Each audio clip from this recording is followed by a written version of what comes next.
No, very few, none in high school. And I never knew of anyone that he dated in college. I'm sure there were a couple, but he just never brought anybody home. I guess he was just waiting for you, Kylie. Sure. That's what it was.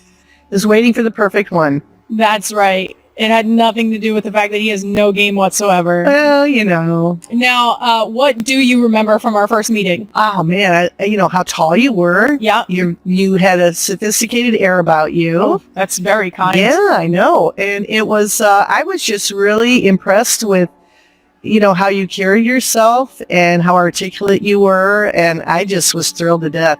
I was very excited to be with you and be eye to eye. Yeah, that is there you always go. like, as tall women, I think you always recognize when someone you walk up to and you're speaking like straight to their face. Yeah, agreed. It's something that I don't realize until it happens. Like, until I'm talking to a tall woman, I don't realize that I'm looking down towards everybody else. Yeah, I know. For anyone who doesn't know this, you are known as Dee Dee to our girls. Yes. Yeah. How did we get the name Dee Dee? Dee Dee came about very selfishly because most babies say the D word first. And so I thought, okay, there is already a Nana, and there's probably going to be some other names and things like that. So I just did my initial of my name twice. That's all. I love it. And also, I love the idea that there was a chance that you beat Jason to the punch. Like, if it was a DD instead of a Dad, we could have held that over him forever. Yeah, but the A vowel is a very it's easy and it's quick. It is for sure. It's easy to form. Jury's still out on Finn. We still have a chance. Now, you were just in town visiting. What's the funniest thing that one of the girls has said or asked you ever? Just recently, Bennett came up to me and she says, "Now, what's your name again?" Yeah, she'll humble you. That one's a little nuts. I think I know the answer to this question, but of our four girls, who reminds you the most of Jason? Oh boy, it's got to be Wyatt. Yeah, I think so. Yeah. I'm not sure that I've told the story on the podcast before, but I have said before that there was a time when Wyatt, I think she was around 2, and I remember her having a tough moment, we'll call it. And you were staring at her in like a very just like observant way. And I looked at you and I said, "Is it giving you PTSD?" And you said, "A little bit, a little bit." Yeah. Who reminds you the most of like a Travis personality? Oh dear. Well, it's usually the second or the third child because they're the ones that are fearless. Mm-hmm. And, you know, you're learning with the first child. So I would have to say that Ellie probably is the one that throws herself off the couch without abandon. Yes, she does. Yeah, so she has no fear. I would agree with that. Yeah. Donna, as you know, I love talking about motherhood on this podcast. And since I'm married to your son, I have a lot of questions for you. I, of course, have 4 girls and you raised 2 boys. Oh, yeah. And witnessing a household of all girls now and being close to it. Yeah. What would you say are the biggest differences between raising boys and girls? The thing that just amazes me is how they will sit down and do a craft for a certain period of time. That wasn't my experience. No. It was constantly running around, jumping off of things, getting into trouble, you know, running out the door, starting the car up, you know, when they were 3. So yes, they got into a lot of stuff. Now, is there one that you would say is tougher or just different? You know, I think Jason, because he was the oldest and, you know, always the elder child in the family, not all the time, but especially with Jason, he would tend to listen and follow the rules. Yeah, Travis isn't a rule follower. No, he runs to the tune of his own drum. We had a conversation after I had Bennett where you had mentioned like 3 girls still sounds a little bit nicer than 2 boys for that age. Yeah. Because, a bird. It must be one of my ancestors. Now, much like you're saying, doing a craft, like we often start our day with like a nice drawing, coloring session. Yeah. And I have said that in that moment, like a house of boys would never. They would never. No, they're breaking the crayons. It's like I saw one time 2 different fields. There was a field full of boys playing soccer and a field full of girls playing soccer. The girls, you ask them to get in a circle and kick the ball between each other. With the boys, one's, playing basketball with the soccer ball. They are, hitting each other. They're wrestling on the floor. They're doing everything but what they're told to do. So, yeah, completely different. It might be tougher for us later. Yeah, sure. Could be. Yeah, for sure. Now, I also couldn't have you on and not ask about the famous story of Jason with the knives in the front yard. Oh, geez. Yeah, I had just picked them up from daycare, and we had gotten home, and I decided I was going to go upstairs and change because I had my, work outfit on. So I'm upstairs, I get the shorts on, and I hear from across the street this person calling, "Oh my God, he's got a knife." And I knew who it was immediately. Did you really? Yes, I knew it was Jason. He was he was the only one that was tall enough that could reach him. And I literally had him high up in a cabinet because I had to keep everything sharp away from both of them.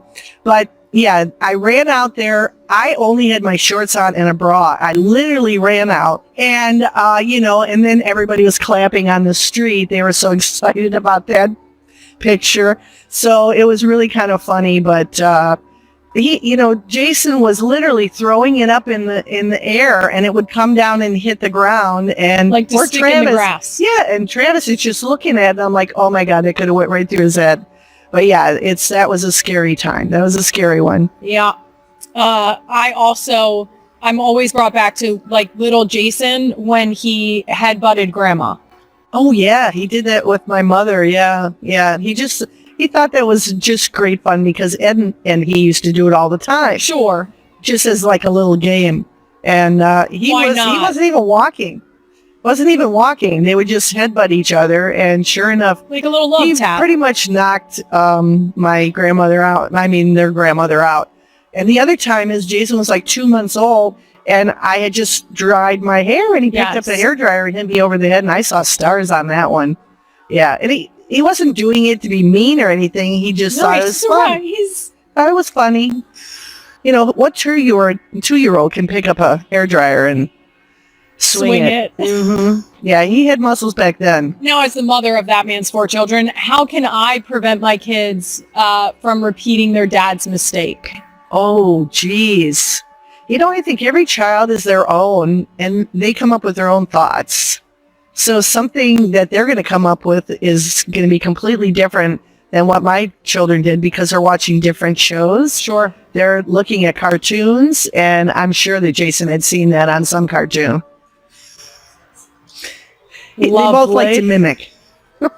Now, you've told so many great stories about Jason and Travis. Is there one that you haven't told and maybe you've been saving for the perfect moment and maybe this is that moment? I don't know. You've aired it out. You've exposed there you go. them. There's one in particular that I do remember. I used to have to keep the keys up high, just like I had to keep the knives up high. And Travis, for some reason, was opening up the drawers and he was climbing up them. He was 3, climbing up the cupboards to get to the keys. And for some reason, I was in the bathroom or whatever. I mean, you gotta go. And I'm all by myself. I go out the back door. And there's the 2 of them sitting in the car. Now, mind you, the car was locked. So Travis would watch us like a hawk. He knew exactly what we were doing. He knew how to unlock the car door, get into it, and then slam it shut. And I don't know how he did it, but somehow, and thank goodness, it was it was not an automatic. Sure. Okay. And he put the keys in the car. He knew exactly what to do and turned it on, and it jumped and went right through the garage door. And Jason, thank goodness, was sitting next to him, and he was just like, he was so excited. But he could have been standing in front of it. It could have been a really bad moment. I will tell you, after watching the dynamic between our own kids now, I wouldn't be surprised if Jason wasn't following him to say, put put the key in the hole. Yeah. And now you're gonna want to turn it. Yeah. Mm-hmm. So he actually got it started. Yeah, he did at 3. So 3 from years then on, old. I always had to have my keys on my person. I could not hide them. That's So terrible. they could see where I left them. So yeah, that was a little scary. Come on, And Trav out. You're there's just saving receipts. yeah, there's some other ones with the car, but I can't go into it. The trunk. Yeah. That when it was going to be sold the next time. Yeah. Okay. So, we'll leave that. yeah. We'll leave that one alone. Yeah. Out of respect for the individuals involved, Yeah. we'll keep that one between us. Okay. Now, you've done an amazing job as a mom. I know how proud you are of Jason and Travis, and they are of you. Is there a piece of motherhood advice that you lived by? Oh dear. Every once in a while, let them fight. Because That's great advice. I love this. Because that's how you learn to negotiate, to do different things. But I mean, if it looks like it's getting kind of, A little too terrible dicey. and it's too, it looks like somebody's going to get hurt. But usually somebody cries and it stops. Sure. So, unfortunately, the younger one definitely has to figure it out. And they really do come up with good negotiation skills. And manipulation and some other other things. Yeah. Yeah. So Now, as his mom, what have you enjoyed the most about watching Jason as a dad? I'm just totally amazed that he can be as gentle as he can, but then he still throws them up in the air on the couch. But that is a softer side of him that I don't think I've ever seen before. And he definitely loves his girls. There's no doubt about it. Yep. They've got him. Yeah, they do. You're also our first guest who has grandchildren, and we do have a lot of real ones with grandkids. So I'd love to know what grandparenting advice you would give as a first timer. Let them do whatever they want. It's terrible. No, within reason. There are things that I ask you, can I do this? Can I do that? Very much so. But I think you're there to show them as much love as you possibly can. And I'm not the one that's going to be the downer. So I try not to be. But every once in a while, you have to say, okay, that's enough. But yeah. I do think that you have an amazing balance of coming in. They know that you'll bring them sweet treats because that's the grandparents' duty. Everybody knows that. You have free reign on sweet treats. Yeah. And they know that you will sit there and give them your undivided attention and read them books. And so because of that, whenever there is mention of Dee Dee, they're like, where is she? When did she get here? Is she here yet? It's there's excitement with it that is unmatched. Yeah. And very obvious that they truly value the time that they get to spend with you. Well, I value it also. Now, I do have to ask, I promise that Donna's Disney Guide is coming up next, but real quick. Yeah. I know you signed an NDA. Yes, I did. But I want to know about this Traders situation. Do you? Okay. Well, I can tell you. Tell me when it comes out, Donna. Yeah, I think sometime in January. Perfect. The Traders show does come out. It's season 4. Yes. Celebrity season 4. I had a blast on it. Are you allowed to say where it was? Oh, yeah. It's in Scotland. Yeah. And how was that? Just wonderful. There was nothing better than walking through the Highlands at night, in the complete dark. It was crazy. There are so many beautiful things about the Highlands. It's just the mountains and the water and everything. It's very serene, and the air was the cleanest I think I've ever, breathed in my life. I had no trouble climbing up 3 flights of stairs. I'm like, why? This is awesome. This is reminding me. I would like the real ones to know that one of the things that I think is one of your secret superpowers is travel. Oh, and I don't even know how secret it is. Yeah. Because I yell it from the rooftops. Your way of travel is so impressive. Your thirst for knowledge and the way that you travel the world is one of the most intriguing and exciting things. I love when you travel because I get to vicariously live through your travel experiences. Yeah. But that actually brings us to the fact that we are in one of our favorite places to travel. Absolutely. And also one of yours. Been here many times. It's not that far for you to travel now. No. Because you are a Florida resident. I am. But that brings us to Donna's Disney Guide. All right, now the main event. We promised the real ones your insider guide to Disney. Hey, all right. I'm going to let you take it away. Where do people absolutely need to go when they come to Disney World? Your must stops. It definitely depends on how old your kids are or where you are in your life. But if it's adults, definitely, you got to go to Epcot. If it's children, you definitely have to come to Magic Kingdom and Hollywood Studios. There's just so many wonderful places to go, wonderful things to eat for any age. It's just a magical place. It really is. What's your favorite thing to eat in the park? Oh, geez. I think caramel apples. I just love caramel apples for sure. That's my mother-in-law. Yeah, there you go. Now, do you have a favorite ride personally? Yes. Favorite all time was the one that just came out, a couple years ago, is Guardians of the Galaxy. I could ride that over and over and over again. I love that ride. Rumor has it that I will be riding that ride this week. Yes. Yes. I'm a little nervous about it. No, don't be. You will love it. I know. You've given It's it rave amazing. reviews. I mean, nervous. You're watching the world go by as you're going around it, so it's fun. Now, do you personally have a favorite park? I would think that Epcot probably is my favorite just because I love Soarin'. I love... you love travel. Yeah, I do. I love to see all the different, countries and go around the park and see all the different types of food. It's just, you can't beat it. And you've never lost the love of Disney. I try to get as many times as I can. Obviously, growing families, you can't go as many times as you really want to go. But it's just a special place. It just feels like home to me. And it's just this feeling like you're just free of all the strife and things that are happening in your life that are weighing you down. I also really appreciate... Donna Kelce walked in with a gentle smile, though there was a hint of emotion in her eyes that the host noticed as soon as she took her seat. Donna, the host began, it's been a few weeks since Travis and Taylor's wedding. Looking back on it now, how do you feel? Donna smiled softly. I still don't think it's fully sunk in that it actually happened. A quiet calm settled over the studio as she reflected on the journey. I've watched Travis play sports since he was a little boy.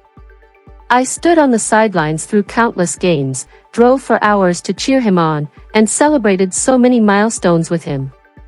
But nothing compared to seeing my son standing at the end of the aisle on his wedding day. She paused, gathering her thoughts. That was the moment I realized he wasn't the little boy I used to know anymore. The host smiled. What moment from the wedding stands out the most? Donna laughed. Travis kept adjusting his tie, every few seconds. I finally walked over and told him, you're fine. If you keep adjusting it, you're going to loosen it instead. The audience laughed along. According to this fictional account, Travis smiled but immediately reached up to straighten his vest once again. Donna recalled him saying with a nervous grin, Mom, I've played in some of the biggest games of my life, but I've never been this nervous. That response made her realize just how much the day meant to him. As the ceremony was about to begin, guests settled into their seats and the music filled the room. Everything seemed to slow down. I looked over at Travis, Donna said. He was doing his best to stay calm, but I know my son. I could see the tension in his hands. That's when I knew just how deeply he was feeling every moment of that day.